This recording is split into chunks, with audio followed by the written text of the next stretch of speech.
Vos talents rencontrent les besoins du monde, là est votre vocation, disait Aristote. Parfois cachés, les talents sont pourtant bien là, en chacun de nous. Ils ne demandent souvent qu'à être réveillés et révélés. Au sein de l'entreprise, capitaliser sur les talents des collaborateurs s'avère être un enjeu de taille pour pérenniser l'activité. En avant vos talents, Stéphanie Neka. Bonjour à toutes et à tous et bienvenue dans votre émission En avant vos talents sur Dig Radio, votre rendez-vous hebdomadaire 100% bonne humeur qui vous rencarde avec vous-même. Aujourd'hui, je reçois Philbert Corbregeot. Son nom ne vous est sans doute pas étranger puisqu'il a déjà usé nos micros ici sur Dig Radio. De fait, nous avons déjà évoqué ensemble le sujet du mentorat avec lui et il est de retour pour aller un cran plus loin dans cette initiative. En effet, Philbert a récemment créé Talentum, un fonds de dotation qui a pour mission la défense et la valorisation des talents ignorés. 5 programmes sont à l'œuvre dans Mentor Atlantique, un programme collectif de formation et d'accompagnement qui promeut la transmission du savoir-faire entre les générations dans les entreprises de toute taille. Cela permet aux seniors de former efficacement la nouvelle génération de collaborateurs, garantissant ainsi la continuité des activités en cas de départ à la retraite ou de démission. Philbert propose l'accompagnement à la mise en place du mentorat dans l'entreprise et cette démarche est à la fois collective, d'intérêt général ainsi qu'individuelle. Salut Philbert. Bonjour Stéphanie. Comment vas-tu ce matin ? Très bien. Je te pose la question que je pose à tous mes invités en introduction et qui est si tu étais une solution Philbert, quelle solution serais-tu ? Je serais un itinéraire d'épanouissement professionnel. Un itinéraire, donc un chemin. Oui, un parcours comme tu veux. Ouais. Dans l'idée de pérennité. Oui. Ok, on prend ça. Avant de comprendre mieux où tu veux aller, puisque je sais que ça se lie à travers ton programme, est-ce que tu peux nous refaire un focus sur ce qu'est le mentorat ? Alors, on va revenir à la genèse. Ulysse, quand il est parti à la guerre de Troie, il a confié l'éducation de son fils à son ami Mentor. Et depuis, on a gardé ce terme-là, puisque mentor était quelqu'un de bienveillant, de confiance, et qui a eu cet acte de transmission de savoir-faire de façon bénévole.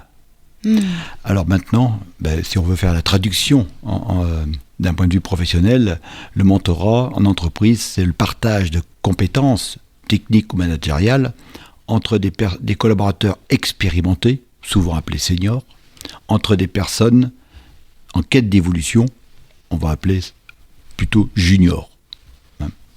Voilà ce que c'est que le mentorat. Alors pourquoi le mentorat ? Pourquoi le mentorat ? Parce que, en fait, ça apporte des solutions et surtout ça apporte de grands bénéfices. Si on voit dans les entreprises, on a un problème aujourd'hui de fidélisation, d'engagement, et le mentorat répond à toutes ces problématiques. Par exemple, quand on fait le mentorat, les mentorés comme les mentors sont 25 fois plus fidélisés que les autres. C'est quand même pas rien. 25%. Non, 25% de plus que les autres. Et en termes d'engagement, tous les mentorés qui sont accompagnés par un mentor sont 5 fois plus promus en interne que les autres. Je te laisse imaginer un peu la dynamique que ça crée dans l'entreprise. Il y a un réel enjeu derrière, évident. De fait, ton programme, donc le programme collectif de développement du mentorat en entreprise, c'est quoi exactement ? Alors d'abord, c'est un programme d'intérêt général, ce qui est important. Donc, puisqu'il est d'intérêt général, il est éligible à la déduction fiscale par le mécénat. D'accord ? Ça, c'est l'aspect administratif. Maintenant, d'un point de vue programme en lui-même, c'est un programme collectif qui va viser à développer le mentorat dans les entreprises, inter-entreprises. Autant tout à l'heure, on a parlé de mentorat en interne dans une entreprise. Plutôt individuel. Là, on va faire du mentorat collectif. C'est-à-dire qu'on va mutualiser la formation des mentors, leur supervision, et on va partager les expériences entre les entreprises. Et voire même, certains mentors d'une entreprise peuvent aller mentorer d'autres collaborateurs d'autres entreprises. Donc là, on lit inévitablement la transversalité et du coup les différentes ressources que ça peut apporter. Cette idée de mixité finalement. Oui, puis ça va surtout résoudre le problème de pénurie d'emploi. Bien sûr. Parce qu'on va chercher ailleurs ce qu'on a déjà en interne. Mais comme on ne les a pas accompagnés, les collaborateurs, certains se tairent, on va dire, bien sûr, frustrés, et c'est ce qu'on appelle... Ou se taisent. Oui, se taire, se taisent, et dans ces cas-là, c'est la démission silencieuse, telle qu'on le parle, ou d'autres qui ont un peu plus de chance vont voir ailleurs. Mais ils seraient certainement restés si on les avait accompagnés pour grandir différemment. Voyez, et le mentorat permet de grandir puisque c'est quelqu'un qui a une expérience qui va le partager à quelqu'un d'autre qui est en quête d'évolution. Et c'est bénévole. Donc, on est gagnant sur toute la ligne. Gagnant sur tous les fronts. Comment est-ce qu'on finance ce type d'engagement, cet investissement ? Alors, on va faire ce programme avec d'abord qui est concerné par ça, peut-être, pour savoir comment on va le financer, parce que parmi les personnes qui vont participer, il y a des financeurs.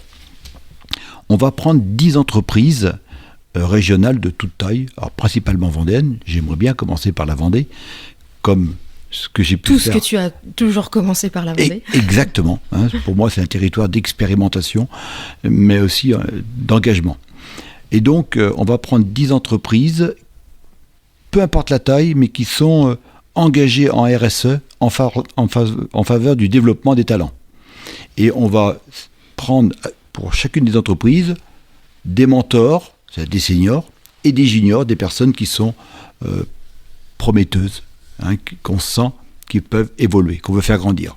Donc, à chaque fois, 10 entreprises, on voudrait prendre 5 binômes, mentors, mentorés, ce qui ferait 10 fois 5, 100 mentors et mentorés. Donc c'est vraiment une action collective. Si on en fait moins, c'est pas grave. Le but, c'est d'en former un maximum. Et puis, on voudrait faire appel à des partenaires institutionnels, on va dire, 3 à 5, qui eux sont engagés dans le soutien des personnes et des entreprises, telles que des collectivités, des réseaux bancaires, des réseaux d'expertise comptable en entreprise, et pourquoi pas des écoles.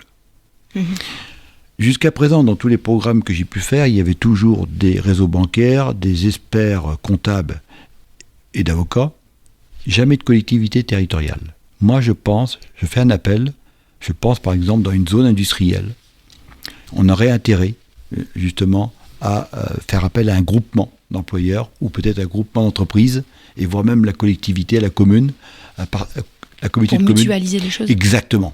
Parce que là, c'est le moyen, quand on garde les entreprises, quand ils se développent, ils gardent leur savoir-faire. Et donc ça, c'est vraiment très, très important. Et donc, ces entreprises-là vont participer financièrement, puisqu'elles vont faire appel au mécénat. Donc pour elles, c'est intéressant, mais aussi pour les entreprises qui vont participer. C'est-à-dire qu'il y a des partenaires et des entreprises. Les deux vont rentrer dans cohabiter dans un dispositif de mécénat. On entend vraiment cette idée de co-création finalement, de grandir ensemble. Tout à fait, parce que là, c'est l'objectif. C'est l'objectif et surtout de partage. Le partage. Et justement, cette notion de partage est intéressante parce qu'on peut constater que parfois, on pourrait avoir peur de transmettre notre savoir.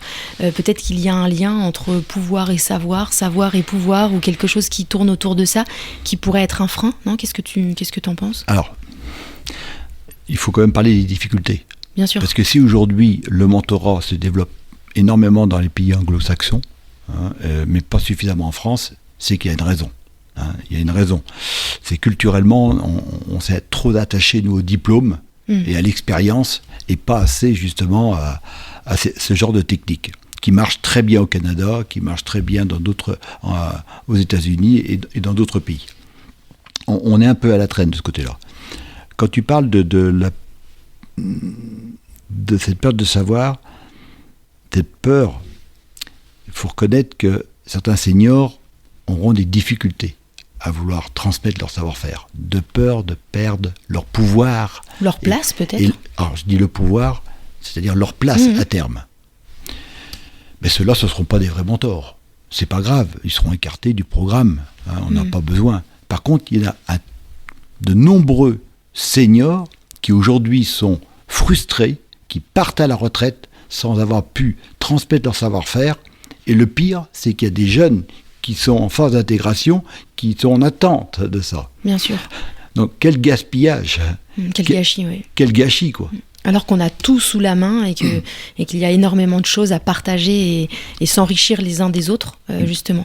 Et du coup, ça a aussi cet intérêt transgénérationnel. Donc, ça coche quand même pas mal de cases, finalement. Ben oui, parce que aujourd'hui, je prends des termes un peu crus, mais le jeune qui est accompagné par un senior, ben, il va plus dire ce vieux con, hein, parce qu'il l'a aidé.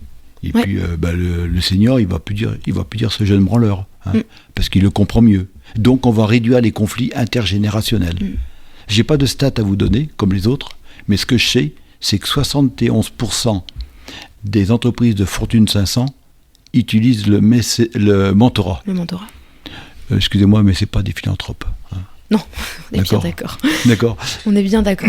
Alors justement, et ce sera ma dernière question avant qu'on passe à notre portrait chinois, Philbert, ce programme est sans doute reproductible dans le temps, peut-être même dans l'espace, géographiquement. Comment tu entrevois ce potentiel développement dans l'idée de l'étendre, ce programme ? L'idée quand même, c'est... là, on est dans une phase de communication aujourd'hui. Donc, le lancement, on voudrait faire ça en juillet ou en septembre. Pour démarrer le programme en octobre, il y aura une phase de 6 mois d'accompagnement par Talentum et avec des mentors. Et on fera le bilan en avril prochain avec les partenaires. Et puis, on renouvelle l'opération en juin l'année prochaine. D'accord. C'est-à-dire qu'on va commencer par faire la Vendée. C'est mon vœu le plus cher. Le plus cher, comme tu le sais. Puis le Pays de Loire. Et pourquoi pas l'Ouest après. D'accord. Hein. Donc un développement, en tout cas, dans l'idée, une ambition. C'est la conquête de l'Ouest. Voilà, exactement. Par le mentorat. Tu la connais déjà, hein, tu sais comment ça marche, donc je te fais confiance pour ça. Philbert, si tu étais un avantage au programme, dans l'idée de ce qu'il différencie d'un autre programme, quel avantage serais-tu ? Je suis un partage et une cohésion intergénérationnelle. C'est ça que je suis. Je deviens un partage et une cohésion intergénérationnelle. Une sorte de vecteur même, finalement. Oui, qui réunit les deux. Mais il y en a un qui partage et en même temps crée la cohésion. C'est ça qui est intéressant. Ouais, tu es un « et ». Oui, et. Okay. Le et. Si tu étais un talent ? Un mentor, évidemment. Oui, évidemment. Quelle question. Tout à fait. Il nous reste une petite chose à faire, Philbert, avant que nous rendions l'antenne. Je vais te laisser prendre au hasard, piocher au hasard une carte du jeu fétiche de notre émission et surtout la partager. Tu peux la retourner, tu peux même partager ce que cela t'évoque, donc le dessin, le mot, et nous dire ce qu'il t'inspire, ce que cette notion t'inspire. On voit c'est une carte d'humour. Ouais. Hein. Le mot c'est humour, exactement. Donc ça me caractérise quand même, parce que je prends tout avec une certaine forme. C'est Gérard Jugnot qui dit on ne change pas le monde avec le rire, mais on l'accepte mieux. Oui. Voilà. C'est exactement ça. Exactement ça. Eh bien, écoute, je trouve que ça conclut parfaitement notre échange. Pour te contacter, le plus simple, sans aucun doute, sur les réseaux sociaux, notamment LinkedIn. Oui. Philbert Corbrogeau, on te trouve très facilement.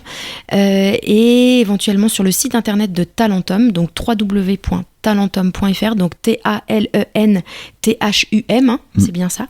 Et évidemment, on a aussi ton livre qu'on peut retrouver dans toutes les bonnes librairies de quartier, mais aussi sur internet, et notamment sur le site d'Erol, ton éditeur. C'est bien ça ? Oui. Ok, très bien. En tout cas, n'hésitez pas à aller faire un tour et ou à contacter Philbert, puisque les échanges sont forcément florissants. En tout cas, je te remercie de ta nouvelle visite dans nos studios. Sans doute pas la dernière, telle que je te connais, telle que je nous connais, mais en tout cas, je m'en réjouis d'avance. Et puis, quant à moi, je vous souhaite une très belle journée. Je vous donne rendez-vous mardi prochain pour découvrir un nouveau talent. Belle journée à vous. À bientôt, Philbert. Merci. Au revoir.